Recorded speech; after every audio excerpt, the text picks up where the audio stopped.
Nous sommes dans le Nord Bangui. Bienvenue, mesdames, messieurs. Kiosque, voici votre dernier numéro de la semaine. L'actualité partira dans le dossier judiciaire du double assassinat de ces activistes de droits de l'homme, Floribert Chebeya et Fidel Bazana Edadi de la Voix des Sans-Voix pour la liberté. L'élément clé, Paul Milambwe, le major, est arrivé hier à Kinshasa. Lui qui était le patron de la sécurité au niveau de l'inspection générale de la police, donc le quartier général de la police à l'époque. C'est lui qui contrôlait toutes les caméras de surveillance. Il était parti, il était en cavale au niveau de l'Hexagone, au niveau de l'Europe, j'allais dire, au niveau de l'Europe. Il est rentré hier.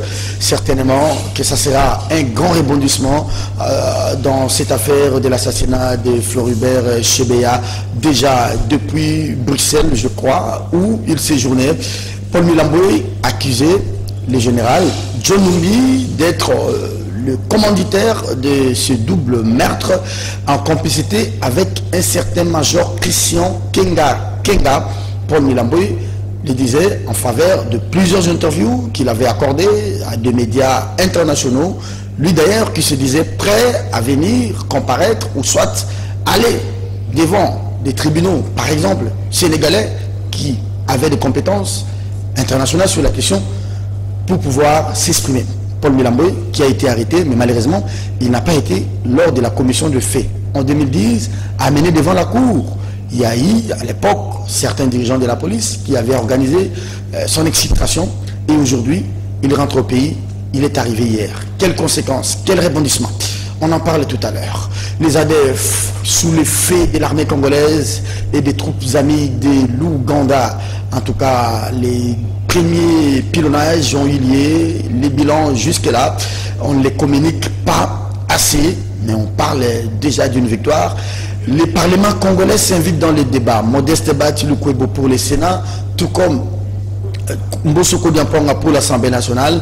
Ils disent que l'initiative, elle est du Parlement, c'est-à-dire la commission de la défense et sécurité de l'Assemblée nationale qui avait sollicité. Mais il y a quand même un débat sur cette question, c'est qu'il ne revient pas à la commission de pouvoir solliciter l'intervention ou l'entrée sur le territoire congolais des troupes étrangères. Il revient à la plénière et non pas à une commission. Le débat est ouvert. Aujourd'hui, quel est le tableau qui se présente? 3 jours après le lancement, il n'y a plus de débat. Que ce soit les présidents de la République, que ce soit toutes les institutions, tous nous sommes d'accord qu'il y a des troupes ougandaises. On a pilonné, mais certainement qu'on parle des forces spéciales congolaises, tout comme ougandaises, qui sont en train de traquer au niveau de l'infanterie. La MONUSCO s'est dit ne pas être concernée par ces opérations parce que, au regard des missions du conféré, la MONUSCO est là pour appuyer les forces armées de la République démocratique du Congo et non pas pour appuyer une coalition d'efforts entre les forces armées de la RDC, mais aussi les troupes étrangères. Bintou Keïta fait les séjours au niveau de Washington parce qu'elle va pouvoir participer à la prochaine réunion du Conseil de sécurité des Nations Unies. Mais maintenant, dans l'entretemps, c'est une mission qui vient pour combien de temps? Est-ce que le nombre d'éléments de troupes est communiqué? Est-ce que les renseignements est aujourd'hui piloté par un état-major général? La question qui se pose aujourd'hui, c'est qu'aujourd'hui, en cas de bavure, la violation des droits internationaux humanitaires, la violation des droits de l'homme, cette question pour les militaires congolais, elle est peut-être prise en charge par les tribunaux, les cours des tribunaux militaires congolais. Mais qu'adviendra-t-il s'il y a des cas avérés comme ça qui sont signalés de l'autre côté des forces amies, c'est-à-dire des Ougandais, s'ils commettent des exactions, s'ils commettent des crimes graves de violation des droits internationaux humanitaires sur des paisibles citoyens congolais? Quelle est cette juridiction qui va prendre en charge cette bévue? Est-ce que ça sera dans le cadre du cadre conjoint de vérification ou ça sera au niveau de la CRGL? Voilà des questionnements autour desquels nous allons tenter de répondre avec des amis. Bienvenue à vous, mesdames, messieurs. L'actualité, c'est aussi au Sud Kivu. Le gouverneur est dessus. Plus la moitié de la majorité, ils ont voté contre son départ. Tuyongwa Bidje pense faire la résistance. Il dit, et lui, et les présidents de l'Assemblée provinciale étaient invités ou convoqués, c'est cela, ici à Kinshasa, par les VPM à l'intérieur, qu'à cela ne tienne, il n'a pas à montrer ses biceps, il n'a qu'à aller à la Cour constitutionnelle pour pouvoir saisir cette haute juridiction. Bienvenue à vous, madame, messieurs. Nous sommes vendredi 3 décembre 2021. Qu'est-ce que avec Innocent Olenga? Innocent, bonjour. Bonjour, Serge Kapomou. Vous êtes des scoopers de ce.net, c'est site d'information est revenu. Je vous cherchais depuis mercredi, jeudi et aujourd'hui vendredi. En tout cas, qu'est-ce qui s'est passé? Vous êtes revenu largement et longuement sur les rapports Congo Hold-up avec ce que vous-même vous avez titré rétropédalage de l'inspection générale des finances. Bon, en fait, nous avons constaté que l'inspecteur général des finances souffle les chauds et les froids dans ces rapports-là. Et il donne l'impression d'être les détenteurs exclusifs de la vérité ou de l'enquête. Or, l'enquête, tout le monde peut la faire de sa manière, mais arriver à un résultat. Les dossiers égales. Moi-même, personnellement, j'ai déjà dit que Joseph Kabila n'est pas impliqué directement. La fois passée, je l'ai dit sur peut-être son clan. Oui, on parle de son clan. Bon, a-t-il laissé faire? Point d'interrogation, mais c'est évident parce que les gens cités dans les rapports sont beaucoup plus proches de lui. C'est ainsi qu'il est impliqué dans ces rapports, mais directement, non, indirectement, oui. Parce que le droit à la défense est légitime, c'est constitutionnel. C'est là où je dis. Mais fils, c'est cet élément-là. Dans le process, il y a quand même des vices dans la mesure où l'homme n'a pas eu l'occasion de pouvoir se défendre. Mais aujourd'hui, ici, l'arrêt va dans ce sens-là. Je salue le caractère républicain de Richard Mouyège, mais ça veut dire pas forcément comme Makaramoto, mais il s'est rendu compte que finalement, quel est le dernier recours qu'il pourra faire? Et aujourd'hui, je crois que sportivement, on crée une jurisprudence. Ça veut dire que dans les jours à venir, on peut déchoir le droit à la défense devient quelque chose de minimisable. Donc, comme Ngouabidje argue, par exemple, il dit qu'il n'était pas au Sud Kivu, il était invité ici, mais en même temps, il y a déjà sur une jurisprudence, il y a les Kamrièges, il y a les Kazo Kabila, donc ça veut dire que c'est perdu d'avance. Ah oui, les Kazoué aussi. C'est perdu d'avance. Ah, c'est ça aussi l'état de droit. Ouais. Quel on veut de tous nos vœux. Quel on veut de tous nos vœux. Mais c'est pourquoi, moi je me pose toujours la question, pourquoi il y a toujours ces genres de... Est-ce que au niveau de cette guerre entre l'exécutif et non, mais c'est toujours au niveau des provinces. Donc il y a un mal profond qui, selon moi, ce mal-là provient des assemblées provinciales. Ces gens-là sont gourmands. Ils viennent prendre en otage les gouverneurs. Mais il y a même des tireurs de ficelles qui se recrutent dans les familles politiques au sein de l'Union sacrée. Ici à Kinshasa, vous allez voir les gouverneurs qui prennent de l'argent pour la reconstruction ou la construction des biens au niveau des provinces, qui reversent ça auprès de tel secrétaire général, d'un parti tel, auprès de tel membre des familles. Les gens sur les merci. Alors, pour cela, il faut l'électorat, les gouverneurs élus directement par la population, au niveau de qu'ils rendent compte à la population et non à ces vrais députés provinciaux. Ils ne foutent absolument rien. Parce que, non, je ne suis pas fort. Serge, prenez toutes les assemblées provinciales, comptez les qu'ils ont pour... C'est l'édit de finances qui passe les premiers. À part ça, ils ont produit, ces assemblées ont produit. Je les quitte au défi. Merci. Allez partout. Combien d'édits ces assemblées provinciales ont-elles produit? Merci. Je suivais encore le professeur. À l'époque, qui était ministre près du Parlement, il avait réuni tous ses membres de l'Assemblée. Il y a eu même un rapport que moi j'ai. Oui, les rapports, mais les rapports étaient sans appel. Hein. Ouais. Ils bouffent l'argent gratuitement et ils ne font absolument rien. Ils sont bidéotivores, ces députés. Merci. Je rappelle que vous pouvez regarder le film de Thierry Michel sur la de Fidel Bazana et de Floribert Chebea. La voix qui ouvre ce film, elle est celle d'Innocent Olenga Lumbaye qui est avec nous sur ce plateau, à l'époque reporter à Radio Okapi.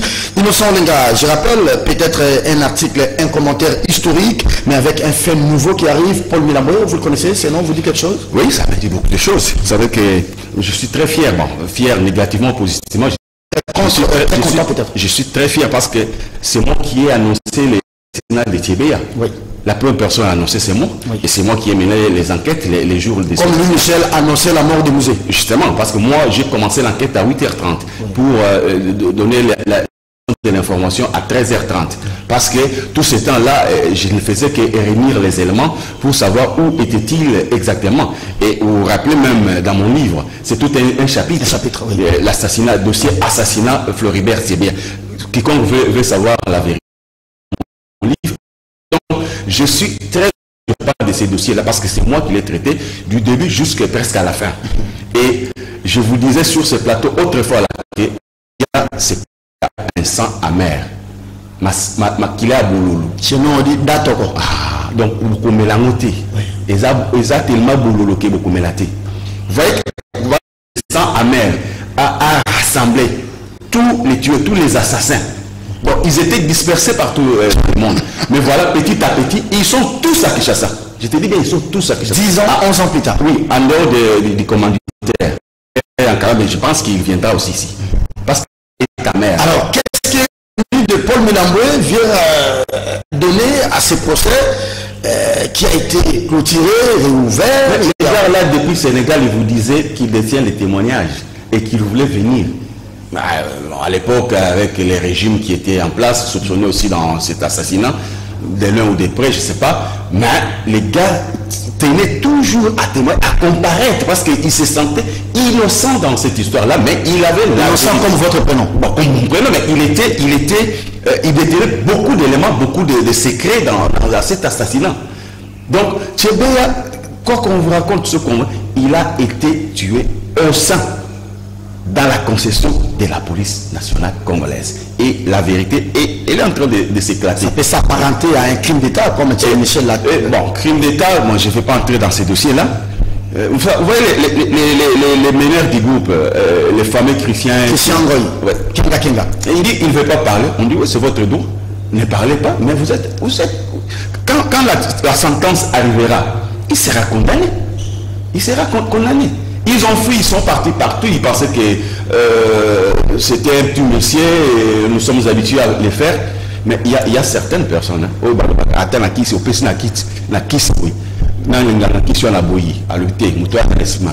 très bien. Alors, Mike Gardidiana, il s'appelle Paul Milamboué, il est arrivé hier à Kinshasa. Il a donné plusieurs interviews aux médias internationaux. Je parle de RFI, France 24, BBC. Là où il était en Europe, je crois à Bruxelles, il tenait mordicus à venir. Je m'aimerais rappeler pour le téléspectateur que ce monsieur n'a jamais comparé devant la cour militaire, ni au premier, ni au second degré, même dans l'ouverture, dans l'instruction de cette affaire aujourd'hui au niveau du tribunal. Le problème, c'est qu'il a fait des affirmations graves contre le régime d'alors et contre le général John Numbi. Certainement qu'il va les répéter ici, devant le tribunal. Ça risque encore de tirer les choses à la longueur. Parce que je rappelle que lui, c'est lui qui était le patron de la sécurité. Il était, je crois, colonel de la sécurité intérieure du QG de la police. Et il a dit dans ces médias-là qu'il voyait tout ce qui s'est passé dans les caméras. Avec la complicité d'un certain major, Christian Ngoy, Kenga. J'espère qu'il va le répéter ici. Hein. Je pense qu'il n'était pas colonel, il était capitaine. Capitaine. Oui. Allez-y.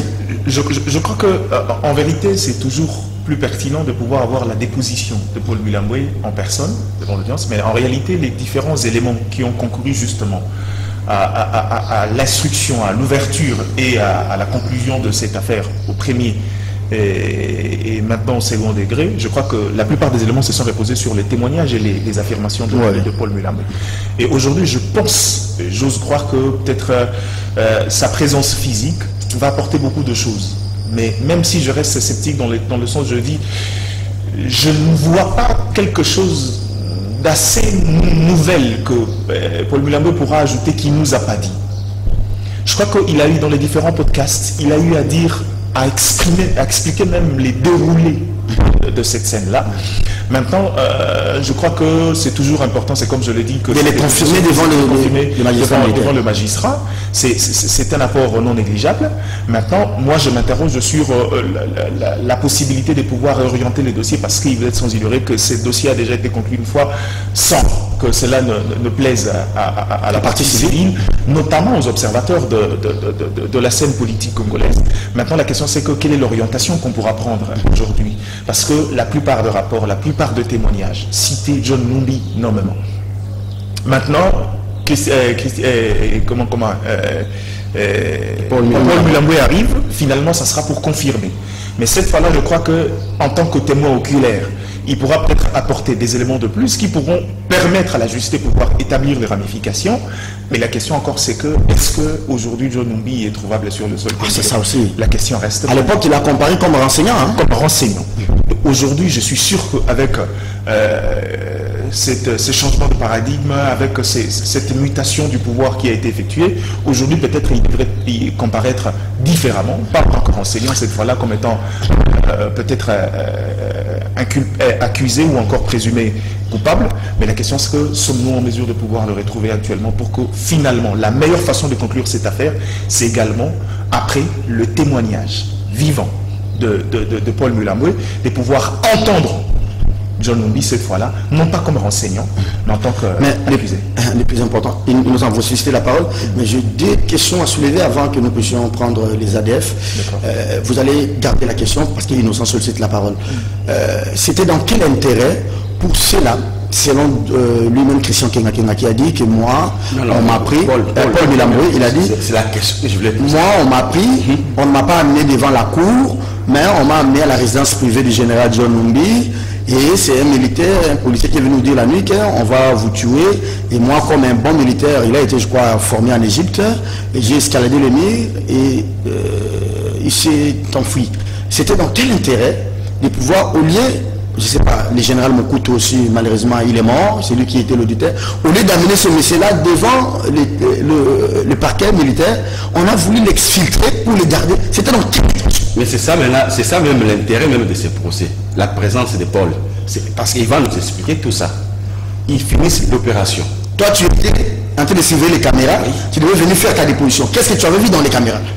Voilà, mais le gars là est pris, il est amené chez le général John Numbi. Selon lui, hein, selon lui. Oui, mais c'est à partir de là qu'il a fui. Il vous dit qu'il a escaladé les murs. Non. C'est ce qu'il vous dit. Il n'a pas fui quand il était au parquet militaire. Non, il n'est pas arrivé là-bas. Non. Lui, il n'a pas comparu. Mais on a fait tout.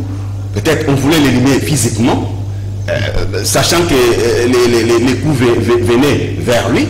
Et un bon soldat, il s'est expliqué, il est parti. Bon, pourquoi voulait-on l'exfiltrer? Non, lui faire du mal. Lui a fui. Pourquoi voulait-on lui faire du mal? Et pourquoi le général Mokutu perd son âme? Pourquoi il était derrière cette histoire pour chercher à effacer les pistes, lui qui était à l'époque auditeur militaire et ministère public? C'est tous ces flous-là.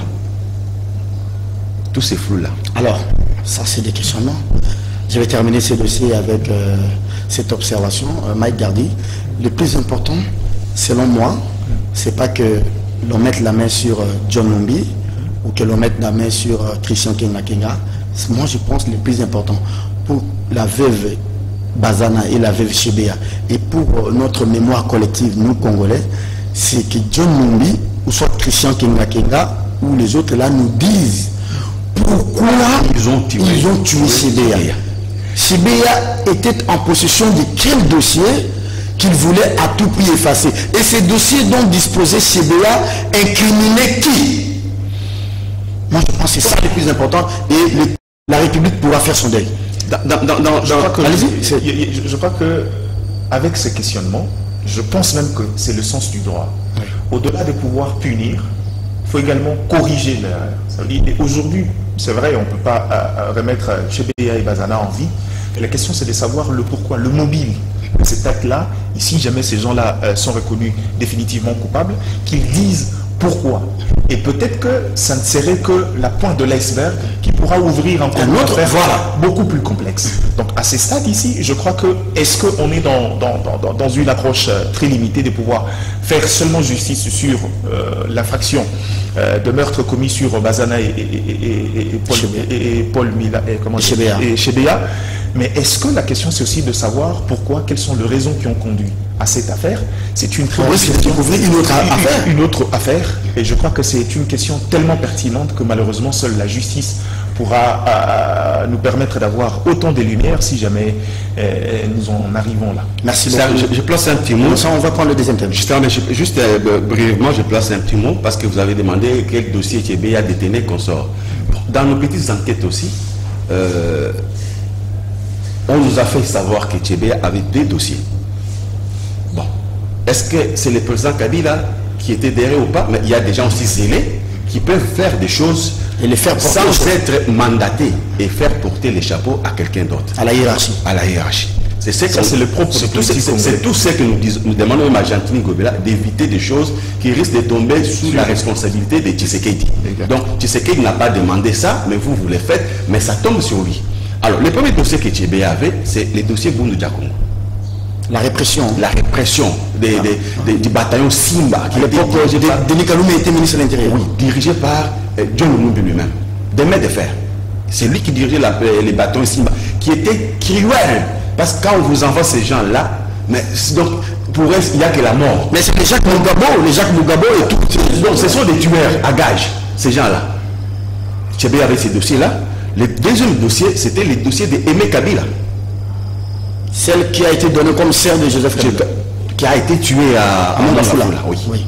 La fille des musées. Et Tchébé a détenu ces dossiers-là et il les traitait. Est-ce que ce sont ces 2 dossiers-là? C'est des questionnements. C'est un questionnement. Voilà. Merci beaucoup. Innocent Olenga, des Scoop RDC sur Kiosque, madame, messieurs. Innocent venait de clôturer ces grands thèmes.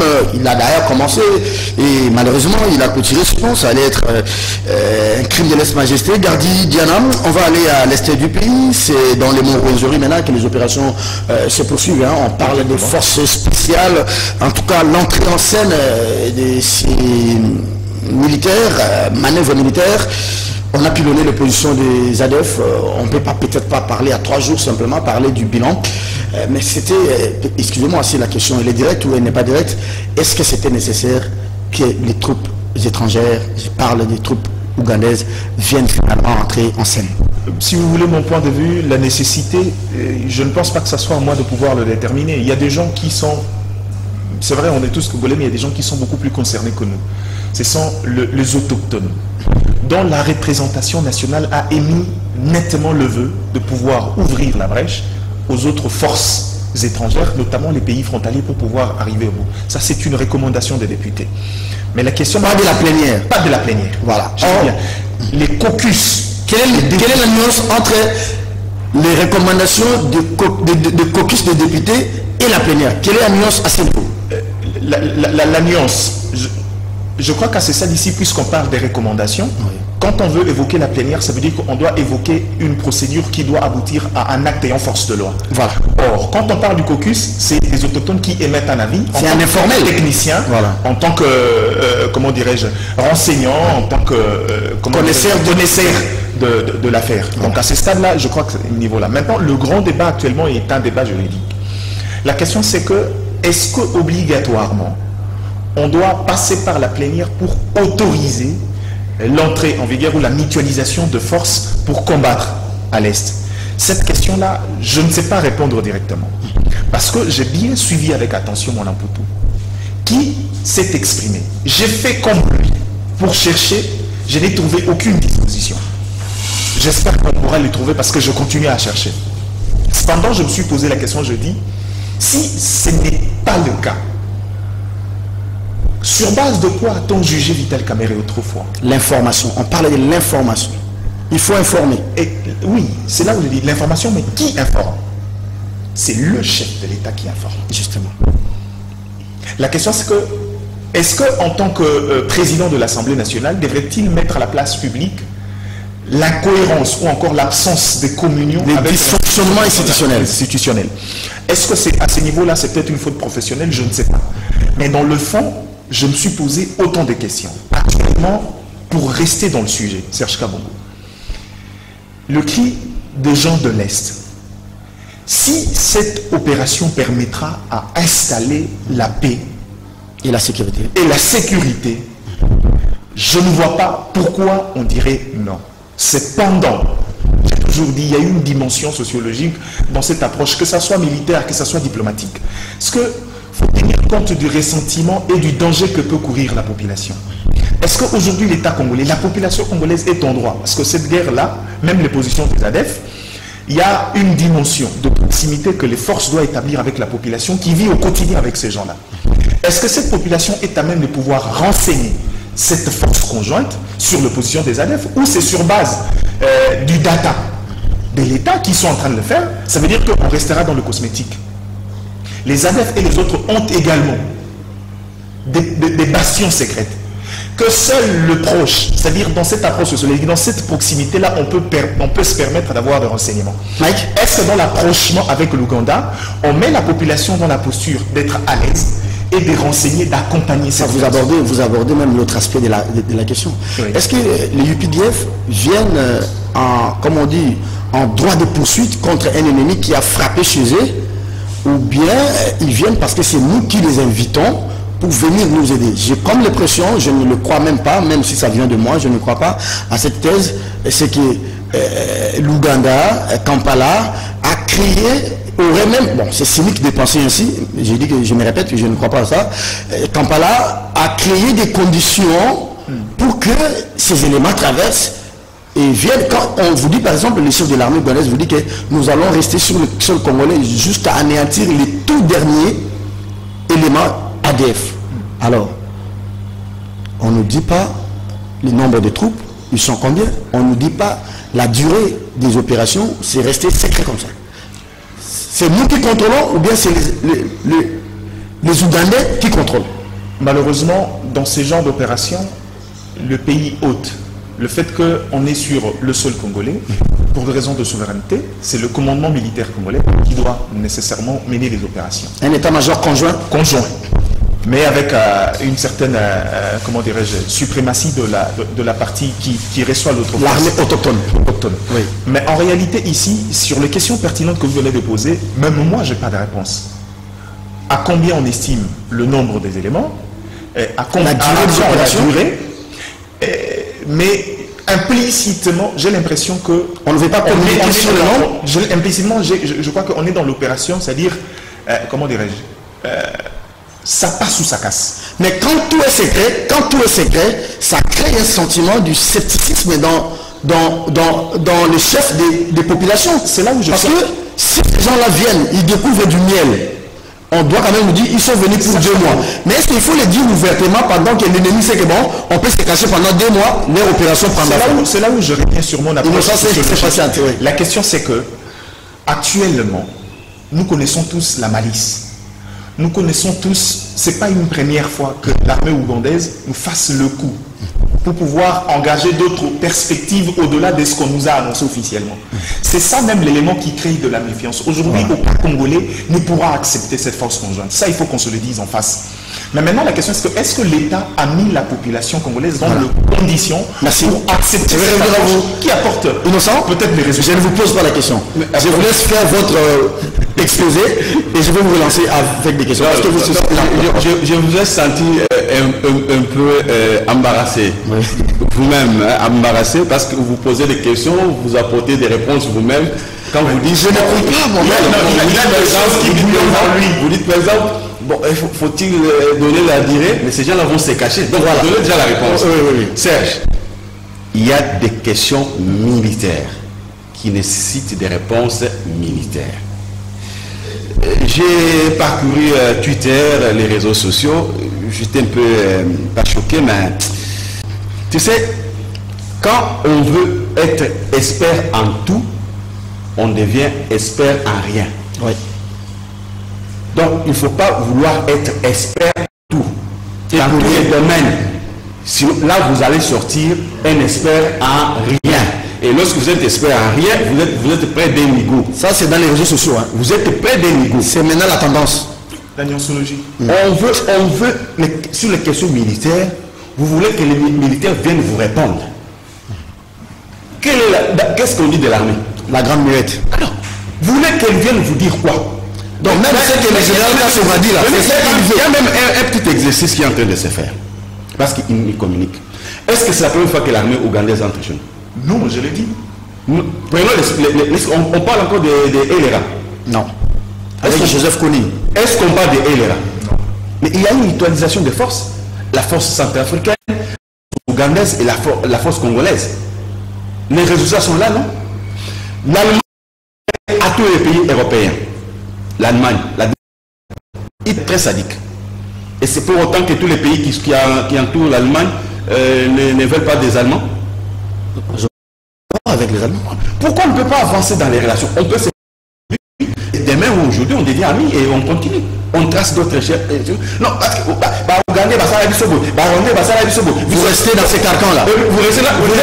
Vous êtes par exemple à Lozi, vous n'avez jamais été à une seule frontière à l'est. Certes, vous avez été à Goma. La zone tampon entre Gisenyi et... On ne sait même pas différencier. Il y a des maisons, il y a des maisons dont la chambre est au Congo et le salon est au Rwanda. Laissez aux militaires ce qu'il faut parce que c'est ça leur travail. Mon Thierry, est-ce que tu comprends ça?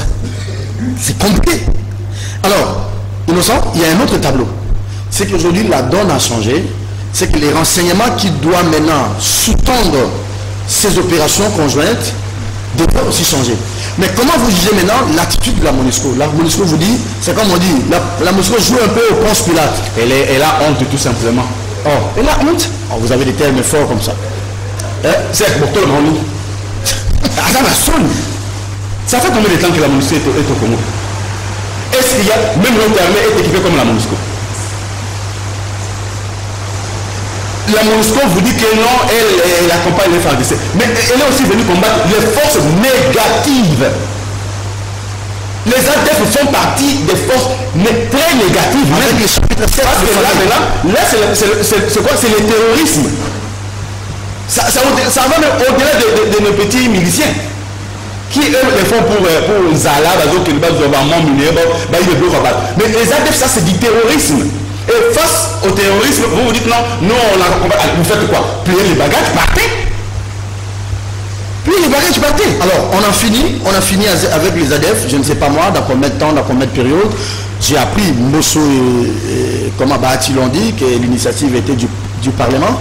Mais est-ce que l'esprit ou l'idée derrière ces opérations, par exemple pour le président de la République, je m'imagine, je me mets dans sa peau, comme président, je me dis, j'ai tenté l'expérience avec notre armée, j'ai découvert que certains galonnés de l'armée détournent beaucoup d'argent, certains galonnés, quand il y a tel, ils n'envoient pas suffisamment les éléments au front, et que maintenant, je dois les surprendre, pas annoncer une coalition, parce que semble-t-il, il y aurait des complicités au sein de l'armée avec certains groupes armés. Clair, oui. Alors, on va s'attaquer aux ADF, on va s'attaquer et aux groupes armés locaux qui sont de Codeco. Est-ce que la tâche sera facile ou bien on finit d'abord avec un groupe et on en finira avec un autre après? Non, je ne pense pas que les objectifs de la force conjointe est transversale. Ici, la mutualisation des forces vise d'abord les ADF. Est-ce que le Codeco et les autres seront des victimes collatérales de cette guerre? Je ne sais pas répondre, ça c'est une question purement militaire. Mais la vérité dans cette opération, c'est que aujourd'hui que dans le cadre formel, on a la réaction du Parlement qui vient asseoir le côté légitime de l'engagement, on a l'apport, je dirais, stratégique de l'armée qui ne pose aucun problème sur cette question-là. Je l'ai dit tantôt ici, ce n'est pas une première fois que nous mutualisons des forces avec non seulement l'Ouganda, mais avec les autres pays frontaliers dans cette partie-là. Mais maintenant, le problème, c'est que quand vous évoquez la question de Codeco et les autres forces, c'est une responsabilité de l'État congolais. Ça, c'est une responsabilité. Il y a moyen de créer des barzas communautaires, de créer des dialogues pour rappeler d'abord les nôtres là, qui sont dans les Codeco. Venez, chers enfants, abandonnez les armes. Nous luttons contre les ADF. Vous, on peut vous créer des conditions minimales, optimales, pour pouvoir vivre autre que tenir les armes. Serge Kabongo, la question c'est que cette approche soft que vous évoquez, qu'est-ce que ça a apporté? Depuis des décennies, croyez-moi, il y a eu plusieurs initiatives en termes de négociation, en termes de dialogue communautaire, en termes de sensibilisation, en termes de mobilisation, en termes de vulgarisation, en termes même... Aujourd'hui, regardez qu'est-ce qu'est devenu le processus DDR. Vous vous rendez compte que la plupart qui reviennent finissent par y retourner. Est-ce que forcément par absence d'encadrement? Je ne pense pas. Mais je crois que ces derniers se sont un peu, comment dirais-je, acculturés avec leur vie de rebelle. Mais pour moi ici, la grande responsabilité, c'est que faudra peut-être pas jusque-là condamner la MONUSCO. Parce que la MONUSCO se cache derrière cette ligne légitime. Non, ici il s'agit d'une force, il s'agit d'un contexte particulier qui ne laisse pas une brèche à la MONUSCO. Donc ma foi, ok. Mais c'est comme je l'ai dit dès le départ, nous ce qu'on souhaite. Tant qu'on peut régler le problème de la sécurité et permettre qu'il y ait une paix dans la partie est de la République démocratique du Congo, ce n'est pas une première fois, faisons-le. Mais croyez-moi, je ne pense pas qu'aujourd'hui l'État congolais et l'armée congolaise soient aussi naïves pour pouvoir continuer à commettre les mêmes erreurs. C'est vrai qu'on travaille de manière conjointe avec l'Ouganda, mais cela ne veut pas dire que l'armée ne définit pas les limites et ne continue pas à faire le travail supra-sécuritaire pour pouvoir veiller au grain. Ça veut dire qu'à un certain moment, il faudra qu'on quitte un peu cette autoflagellation. Ce n'est pas une armée de bords, des gens qui savent voir. Aujourd'hui, c'est vrai, on est dans de forces mutuelles, mais le plus important, le travail d'intelligence continue à fonctionner. Alors, justement, je voulais répondre à une question pertinente posée à l'entame. Parce que si jamais il y a de cas de violation des droits de l'homme, nous savons tous. C'est vrai que ces ONG-là vont venir. Hein? Ces ONG-là vont venir. Group, Human Rights Watch, voilà ce que l'Ouganda a fait. Cette question ne se pose pas, Serge Kabongo. Je sais que l'exemple que je veux donner n'est peut-être pas une approche État entre États. Je veux citer l'exemple de Jean-Pierre Bemba Gombo qui est allé secourir un gouvernement, mais il en a répondu devant la CPI. Non. Je pense qu'à ces stades-là, ce n'est pas les juridictions qui posent problème. Si jamais il y a des cas dans ce sens-là, tout dépendra de la bonne volonté de l'État de pouvoir coopérer et permettre à cette justice de pouvoir faire son travail, afin que ceux qui vont commettre des bavures sur le terrain puissent répondre de leurs actes. Les gars, je prends le concept, le mot de notre confrère Gardi Diana, qui parle du travail d'intelligence. L'intelligence aujourd'hui, c'est aussi quand nous lançons ces opérations, mais qu'est-ce que nous devons faire? Comment maintenir les bons climats entre la population et nos amis qui viennent, mais aussi comment on peut faire ce travail d'intelligence? C'est-à-dire surveiller un peu les réseaux de ravitaillement des ADF. Ça, c'est le renseignement. Parce que ces réseaux de ravitaillement des ADF, selon certaines sources, proviendraient même de certains galonnés de notre armée. Ça, c'est clair. Rien n'est à exclure, Serge, mais il faut tenir en tête qu'il faut avoir l'idée en tête que c'est une menace commune. Parce qu'on dit les Ougandais, pourquoi ils viennent? C'est une menace commune. Ces gens-là sont des terroristes. Vous avez, ils viennent de l'Ouganda, non? C'est une rébellion ougandaise. Mais qui sait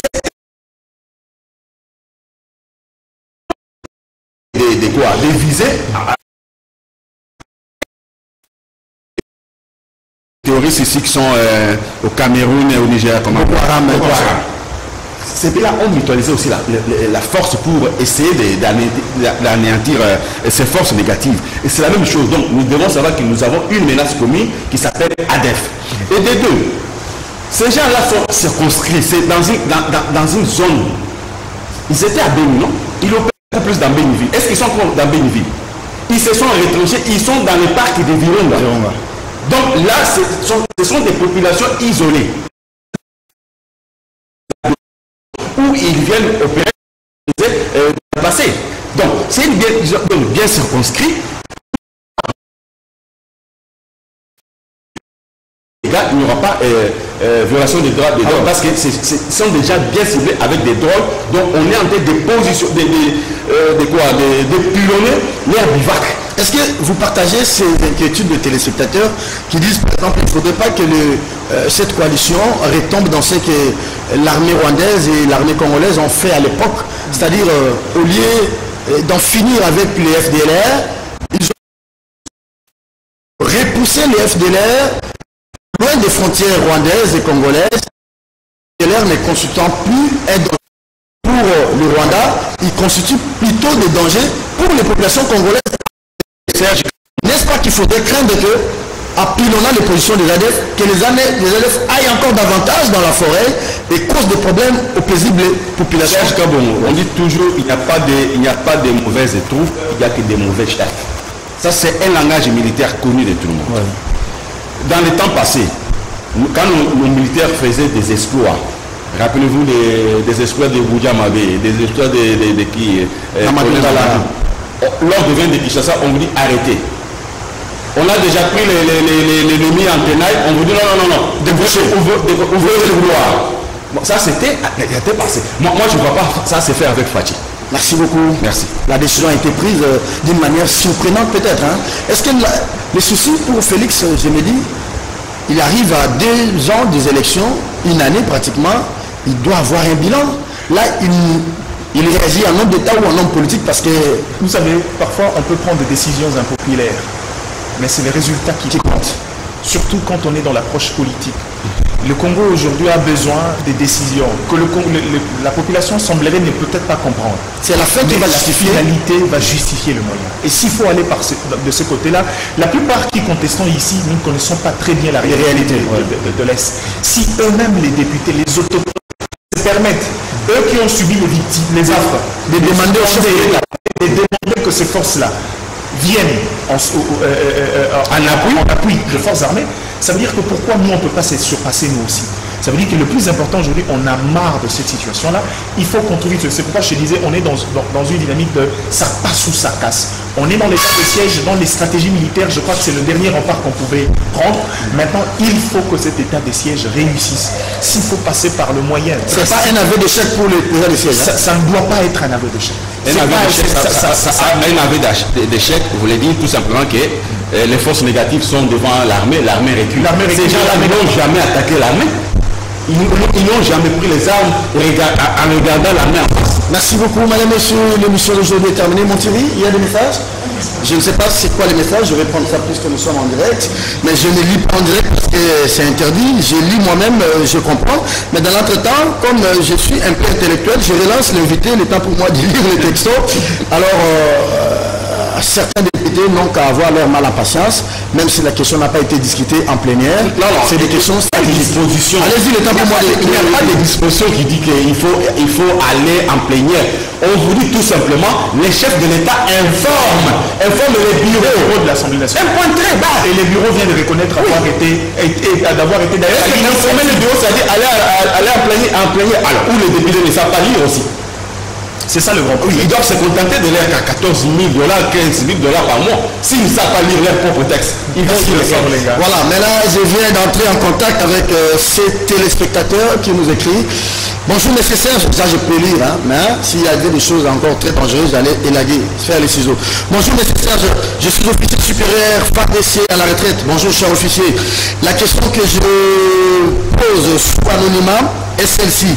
Dans votre cursus de formation de journaliste, vous n'avez pas appris les volets répertoires des conflits armés? Si oui, pourquoi est-ce que vous n'avez même pas de correspondants dans cette région des combats pour vous donner des informations à la source? Merci beaucoup, cher officier à la retraite. Je réponds par oui. Nous sommes vraiment des professionnels et formés pour ça. Mais vous savez, je ne peux pas me déplacer. Par exemple, aller couvrir des opérations dans une zone dans notre pays où tout est secret défense, si je n'ai pas l'autorisation de l'état-major général, si je n'ai pas l'autorisation du gouverneur général, qui est le général, mon oncle Constantin Makomba, si les chefs des opérations là-bas ne m'accueillent pas. Tout ce que nous pouvons demander aujourd'hui, c'est vrai, c'est le ministre de l'Information, Patrick Mouyaya, parce que la communication ne se limite pas au niveau des points de presse. Ça, c'est vraiment une analyse simpliste d'être porte-parole et chargé de la communication du gouvernement. Il y a ce qu'on appelle les voyages de presse. C'est vrai que vous pouvez prendre quelques 10-20 journalistes pour aller pendant un mois couvrir cet événement. Il a déjà organisé, il a déjà annoncé ça. Voilà, il a annoncé. C'est vrai qu'on n'ira pas là-bas pour donner la version de ce que Mouyaya attend de nous. Nous aussi, nous allons constater, voilà, nous constatons que les juristes se constatent indépendamment sur terrain. Voilà ce qu'on a vu, voilà ce qu'il y a. Et peut-être, il est peut-être possible que dans l'équipe de journalistes, il y ait quelques éléments de discord. Voilà, c'est ça le sens de ce travail-là. Ça permettrait également à vous d'avoir des éléments. Merci beaucoup. Et il y a là où il y a un élément. Pour le faire, il faut que les organes mettent le moyen à notre disposition. On a déjà des problèmes, beaucoup de problèmes. Allez, quand même, grand merci à cet officier. On a besoin des officiers en retraite. Quand vous regardez les médias occidentaux, là, les experts sur des questions militaires sont des officiers en retraite. Ils viennent nous aider parce que nous sommes journalistes. Nous ne maîtrisons pas. Même vous, les officiers en retraite, au lieu de venir nous aider et aider les pays avec les analyses, vous aussi, vous avez peur de venir. Mais vous êtes dans la retraite, vous êtes dans la réserve de la République. Un ancien patron de renseignement, il peut venir analyser Sans pour autant dénoncer les secrets. Les médias français, c'est ce que les autres font quand il y a des questions. Puisque vous ne venez pas, vous laissez maintenant aux journalistes d'être experts en tout. Oui. Non, on n'est pas expert en tout. Nous, on se limite dans le peu d'informations qu'on a. Et vous, à eux d'ajouter en tant qu'expert et technicien. Merci. Je prends déjà les numéros de cet expert à la retraite, comme ça de temps en temps. Peut-être qu'il deviendra consultant CCTV. Ah, mais je vous dis que j'ai beaucoup de consultants dont j'ai tel les noms pour leur parcours dans cette république. Prenez soin de vous, madame, messieurs. Quelqu'un disait, chaque jour est une vie. Et vous savez que quand il pleut sur la ville, il fait toujours pas beau.